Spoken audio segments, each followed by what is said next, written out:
ఇలాగా సంఘాన్ని మరి అనేకమైన దైవజనుల్ని పిలిపించుకొని ఈ రకంగా ఏర్పరిచిన విధానం బట్టి కూడా వందనాలు తెలియజేస్తున్నాను. దీన్ని ఉద్దేశించి మరి సకనైన గీటింగ్ తెలియసేయాలనేసి దైవజనులు పాస్టర్ గారికి ఈ సమయాన్ని ఒప్పుచెప్తున్నాను. హల్లెలూయా.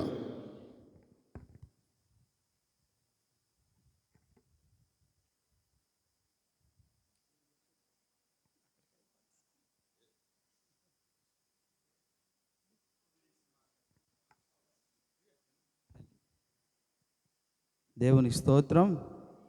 మరి మన మధ్య ప్రియ సహోదరుడు మార్క్, ఎందుకంటే నాతో పాటుగా ఆ ఫోటోలో చూసుంటారు, ప్లేట్ పట్టుకొని, అంటే రిబ్బన్ కటింగ్ కత్తెర పట్టుకొని. కాబట్టి ఆ రోజు నుంచి ఈ రోజు వరకు చాలామంది నా బిడ్డలు నాతో ఉన్నారు. తను కూడా వేదిక మీద కూర్చోవాలని నేను ప్రేమతో తనకు ఆహ్వానిస్తున్నా. చప్పట్లు కొట్టండి అందరూ కూడా. ఏరా పర్లేదా, రావయ్యా, కూర్చోక్క, ఇలా వచ్చి పర్లేదు. మరి నాకంటే ముందు దీన్ని నడిపిస్తుంటారండి. నేను గైబ్నారిలో వచ్చేసరికి మార్క్ గారు చూసారా, ప్లేట్ పట్టుకొని కత్తెర రిబ్బన్ కటింగ్ ఇవ్వండి. అప్పటి నుంచి ధర్మం, అది న్యాయం కదా. సన్మానానికి ఎవరు యోగ్యులో అర్హులో అవన్నీ కూడా చూసి మనము సన్మానించాలి. ఏమో మనమందరం కూడా ఇక్కడ కూర్చోవలసిన వారమే, కానీ మనల్ని అక్కడి నుంచి లేపాడు దేవుడు. హల్లెలూయా. మనం అక్కడికి వెళ్ళిన తర్వాత కింద ఉన్న వాళ్ళకి ఎప్పుడు మరచి పోకూడదు. చాలా సంతోషం అయ్యగారు, థ్యాంక్ యూ, నాకు టైం ఇచ్చారు.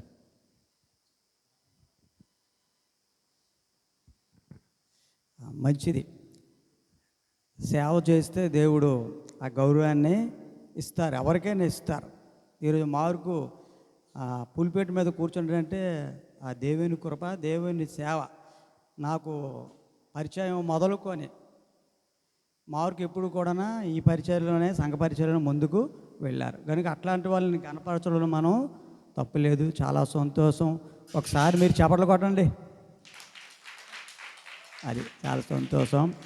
అయితే ఈ సంఘం ప్రారంభించి 22వ తారీఖుకి ఎన్ని సంవత్సరాలు? 25 సంవత్సరములు పూర్తి చేసుకుంటుంది సంఘం. అంటే సిల్వర్ జూబిలీ. ఏం జూబిలీ? తర్వాత 25 సంవత్సరాలు, మరి అంటే 50 సంవత్సరాలు అయితే అప్పుడు ఏం జూబిలీ చేసుకుంటాం?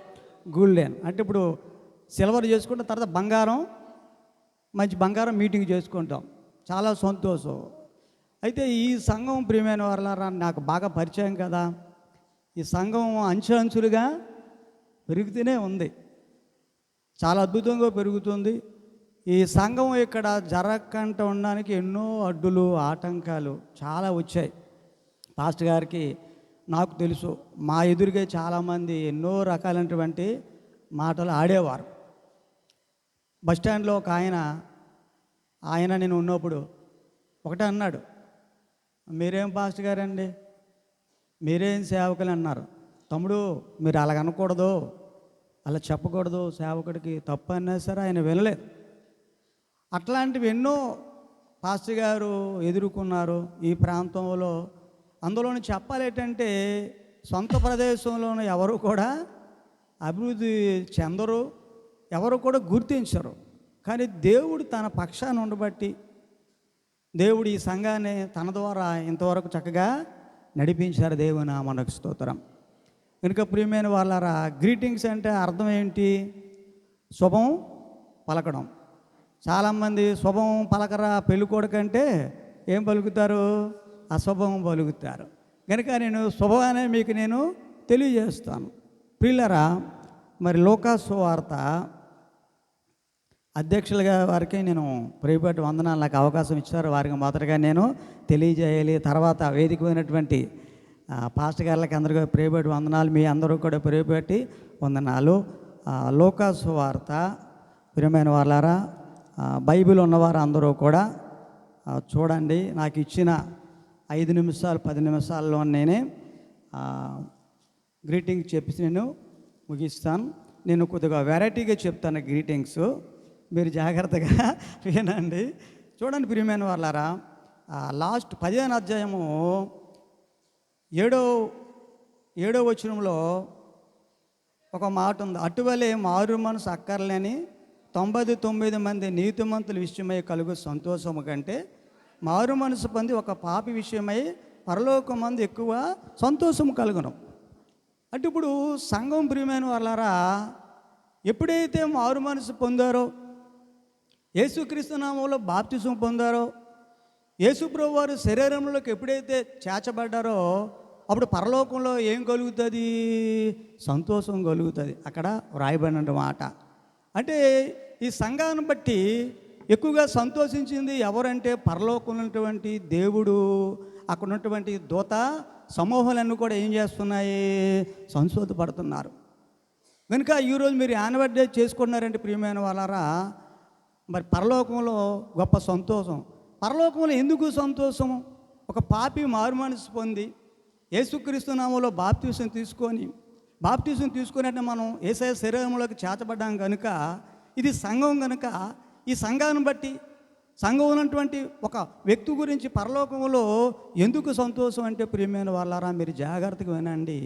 సమస్య ఏమిటంటే ప్రియమైన వాళ్ళారా, మరి చూడండి, రోమా పత్రిక 3వ అధ్యాయము 23వ వచనంలో ఒక మాట ఉంటుంది. ఏమైనా మాట ఉంటుంది ఒకసారి చదవండి. ఏ భేదము లేదు, అందరూ పాపం చేసి దేవుడు అనుగ్రహించిన మహిమను. అంటే ఇప్పుడు సమస్య ఏమిటంటే ప్రియమైన వాళ్ళారా, ఏ భేదము లేదు, అందరూ పాపం చేసి దేవుడు అనుగ్రహించిన మహిమను పొందలేకపోతున్నారు. ఈరోజు ధనవంతులు అంటే కోటీశ్వరుల్లో వారిలో కూడా భేదం లేదు, వారిలో కూడా ఏముంది? పాపం ఉంది. భూమి మీద ఉన్నటువంటి ప్రతి వ్యక్తిలో కూడా ఏముంది? పాపం ఉంది.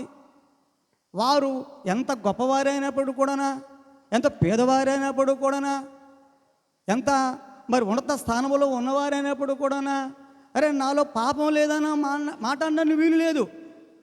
ఏ భేదము లేదు. దేవుడు అనుగ్రహించిన మహిమను ఏమైపోతున్నారు? పొందలేకపోతున్నారు. ఇప్పుడు ఆదాము ఉన్నాడు అనుకోండి, మట్టిని తీసి దేవుడు ఎవరిని తయారు చేశాడు? ఆదామును తయారు చేస్తాడు. అంటే మట్టిని ఏం చేశాడు? మహిమ అంటే మనిషిని మార్చేశాడు దేవుడు. మట్టి ఆదామే ఏమైపోయాడు? మట్టిని తీసి ఆదాము తయారు చేసి ఆదాము మహిమ అయిపోయాడు. అంటే ఇప్పుడు ఆదాము ఏమైపోయాడు? మాట్లాడగలుగుతున్నాడు, చూడగలుగుతున్నాడు. అప్పుడు ఆదాములో ఏముంది? ప్రేమ ఉంది, పాపం లేదు, ఆప్యాయత ఉంది, అనురాగం ఉంది. అప్పుడు ఆయనలో అసూయ లేదు, పాపం లేదు, దేవుని మహిమలో ఉన్నాడు. ఎప్పుడైతే ఆదాము పాపం చేశాడో ప్రియమైన వారు మహిమను ఏం చేసుకున్నాడు? పోగొట్టుకొని దేవుడే స్వయంగా ఆదాముని ఎక్కడ పంపించేశాడు? బయటికి పంపించేశాడు. అందుకే మీకు 6వ అధ్యాయం రోమా 23లో ఏమైనా రాయబడి ఉందన్న అక్కడ ఒకసారి మీరు చదివి వినిపించండి. దేవుని నామానికి స్తోత్రం. అందరు ఇక్కడ లేనట్టుగా ఉన్నారు. దేవుని నామానికి స్తోత్రం. ఎక్కడెక్కడ ఉన్నారా? ఇక్కడే ఉన్నారా? ఇక్కడ ఉన్నట్లుగా ఉన్నారా? అలాగే ఉన్నారు. ఇక్కడ ఉన్నట్లు ఒకసారి దేవునికి స్తోత్రాలు చెప్పండి. హల్లెలూయా. అమ్మో, చాలా తెలివైన వాళ్ళు. ఇప్పుడు చదవండి.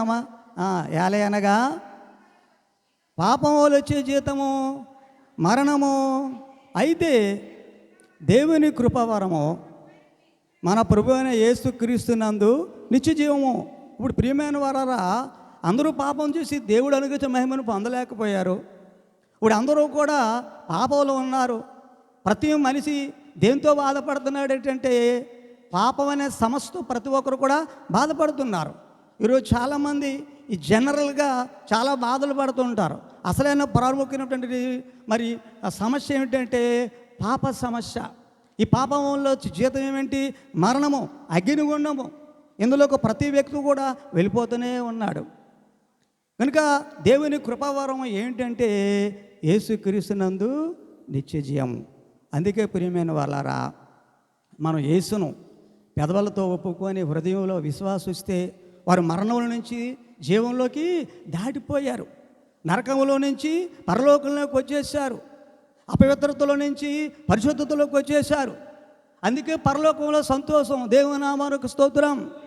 పరలోకంలో దేవుని ఎదుట, దూతల ఎదుట సంతోషం దేనికి ఏంటంటే ప్రియమైన వాళ్ళరా, ఒక పాపి మారు మనసు పొంది యేసుక్రీస్తు నామములో బాప్తిజం పొంది యేసయ్య శరీరములు ఎప్పుడైతే కలవబడ్డారో అప్పుడే పరలోకంలో ఏముంది? సంతోషము, అసలైన పండగ. అదే ప్రియమైన వాళ్ళారా. కనుక మీ అందరూ చాలా అదృష్టవంతులు. మీతో పాటు నేను కూడా చాలా అదృష్టవంతుణ్ణి. నా సమస్య పోయింది, పాప సమస్య పోయింది. ఇప్పుడు దేవుడు నన్ను పరిశుద్ధుడిగా చేశాడు. రేపొద్దున నేను కన్ను మూసుకుంటే నేను ఎక్కడికి వెళ్ళిపోతాను? దేవుని దగ్గరికి వెళ్ళిపోతాను. అదే గ్రీటింగ్స్, అదే శుభవచనము, అదే శుభవార్త. చాలామంది ప్రియమైన వాళ్ళారా, సామెతల గ్రంథము 27వ అధ్యాయము 1వ వచనాన్ని ఎవరైనా తొందరగా చదవండి. చాలామంది ఇంకా చూస్తున్నారు, కొంతమంది రాసుకుంటున్నారు, కొంతమంది తక్కువని చదవాలా. రేపటి దినమును గురించి అతిశయపడకము. ఏ దినమున ఏది సంభవించునో అది నీకు తెలియదు. కనుక రక్షణ పొందడానికి, యేసయ్య రక్తంలో పాపంలో కడుక్కోవడానికి వాయిదా వేయకూడదు. ఇది గుడ్ న్యూస్, మంచి శుభవార్త. ఈ సంఘం ప్రారంభించిన రోజున ఎవరైనా ఒకవేళ యేసయ్య శరీరంలోకి రాకపోతే వాయిదా వేయకండి. చాలామంది వాయిదాలు వేస్తారు. వాక్యం ఏమైనా సెలవిస్తుంది అంటే రేపు ఏమి సంభవిస్తుందో అది మీకు తెలీదు. అందుకే ప్రకటన గ్రంథము 3వ అధ్యాయము 20వ వచనములో ఒక మాట అక్కడ వ్రాయబడి ఉంది. ఆ మాట కూడా మీరు చదవండి. మీరు చదివితే నేను చెప్పి ముగిస్తాను. ఇదిగో నేను తలుపు యొద్ద నిలుచుండి తట్టుచున్నాను. ఎవడైనా నా స్వరం విని తలుపు తీసిన ఎడల ఆయన ఎదుకు నేను వచ్చి అతనితో నేనును అతను నాతో కలిసి ఏం చేస్తాం? భోజనం చేస్తాం. దేవుని నామానికి స్తోత్రం. ఎంత శుభవార్త అండి. అర్థమైందమ్మా?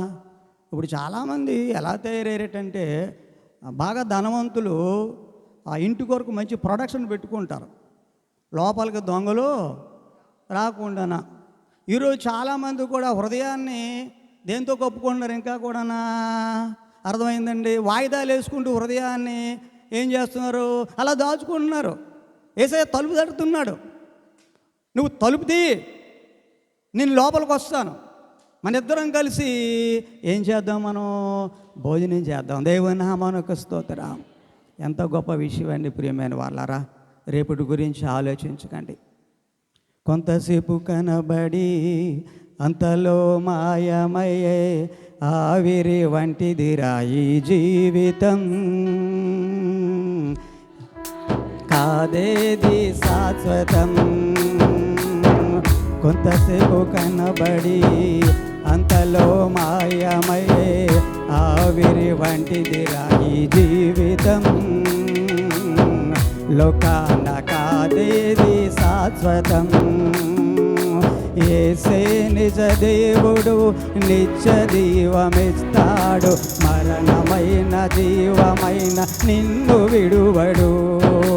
యేసే నిజ దేవుడు, నిత్య జీవమిస్తాడు. మరణమైన జీవమైన నిన్ను విడువడు. కొంతసేపు కనబడి అంతలో మాయమయ్యే ఆవిరి వంటిదిరా ఈ జీవితం. లోకాన కాదేది శాశ్వతం. ప్రియులరా, దేన్నైనా మీరు విడిచిపెట్టండి, కానీ దేవుని వాక్యాన్ని విడిచిపెట్టకండి. ఒకవేళ మీ నెక్లెస్ ఎక్కడైనా విడిచిపెట్టారనుకో, పోయిందనుకో, యేసునామంలో ప్రార్థన చేయండి. అంతకన్నా గొప్పది దేవుడు మీకు ఇస్తాడు. రక్షణ విషయంలో ఎవరైనా కానీ రేపు చూసుకుందామంటే ఎప్పుడు ఏం జరుగుతుందో చెప్పలేము. చాలామంది ఈరోజు ప్రియమైన వాళ్ళరా 108 ఇలాగ వస్తుంది, అలాగే హాస్పిటల్కి వెళ్ళిపోతున్నారు. డబ్బులు కట్టి తిరిగి వచ్చేది ఏమిటి? శవమే వస్తుంది ప్రియమైన వాళ్ళరా. అట్లాంటి భయంకరమైన దినాలు. ఒకప్పుడు పాపం తక్కువ క్వాలిటీలో ఉంది, ఇప్పుడు పాపము ఎక్కువ క్వాలిటీలో ఉంది. ఈరోజు పాపం అనేది అప్పుడు కనిపించేది, ఇప్పుడు పాపం కనిపించట్లేదు. అప్పుడు పూర్వం దినాల్లో మనుషుని చంపాలంటే కత్తిచ్చి చంపాలా. ఇప్పుడు అలా కాదు, అన్నంలోనే ఏదో విషం కలిపి ఈజీగా చంపవచ్చు. అలాంటి రోజులు ప్రతిదానికి సులువు, కంప్యూటర్ యుగం అయిపోయింది కనుక వాయిదాలు వేయకండి. ఎప్పుడేం జరుగుతుందో మనకు తెలియదు. యాకోబు రాసిన పత్రిక కూడా రాయబడి ఉంది, రేపు ఏం సంభవిస్తుందో మీరు ఎరుగు కనుక ఈరోజు మీకు అనుకూల సమయం. ఎవరైనా బాప్తిజం పొందలేకపోతే మీరు అందరూ కూడా ముందుకొచ్చి ఏం చేసుకోవాలి? మీరు చాలామంది అంటారు, ఏమండి ఉద్యోగం వస్తే బాప్తిజం తీసుకుంటాను, మా అమ్మాయికి పెళ్ళి అయితే మా అమ్మాయి బాప్తిజం తీసుకుంటుంది, ఇలాగ ఉంటామో ఉడతామో ఎవరికి తెలియదు. కనుక ప్రియమైన వాళ్ళారా, ఈ గ్రీటింగ్స్ ఏంటంటే ఇది పరలోకంలో గొప్ప సంతోషం అక్కడ జరుగుతుంది. మిమ్మల్ని బట్టి మీరు మనం చేసుకున్నటువంటి ఈ పండగ వాళ్ళ దృష్టిలో చిన్నదే, కానీ ఈ యొక్క పండగ అక్కడ చాలా పెద్దది. దేవునామమునకు స్తోత్రం. కనుక మీరు అందరూ ఇలాంటి యానివర్సరీలు ఎన్నో చేసుకోవాలని కోరుకుంటూ ఈ మాటలు ముగిస్తున్నాను. God bless you. దేవుడు మిమ్మల్ని దీవించును గాక.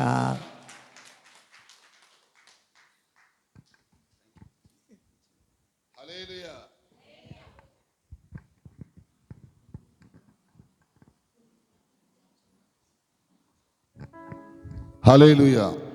మంచిది, దైవజనులు చక్కనైన గీటింగ్ తెలియజేశారు. అన్నిటికంటే ప్రాముఖ్యం ఏంటంటే రక్షణ. దినములు సెడ్డవు కనుక సమయాన్ని పోనీకుడి. ఎన్ని పండగలు మనం చేసుకున్నా సరే, ఏది చేసినా సరే, రక్షణ అనేది చాలా ప్రాముఖ్యం. ఎందుకంటే రేపు మనది కాదు. ఒకవేళ సమయంలో మనం చెడిపోయినట్టుగైతే మనం ఎక్కడికి వెళ్తాం? అదే రక్షణ కానీ తీసుకున్నట్టుగైతే పరలోక రాజ్యంలో తప్పకుండా మనం ఉంటాం. ఒకవేళ రక్షణ ఎవరైనా తీసుకుపోయినట్టుగైతే రక్షణ తీసుకోవడానికి సిద్ధపడాలనేసి సేవకుడిగా తెలియజేస్తాను. చిన్న ప్రార్థన చేసుకుందాం. తల వంచి కళ్ళు మూసుకోండి.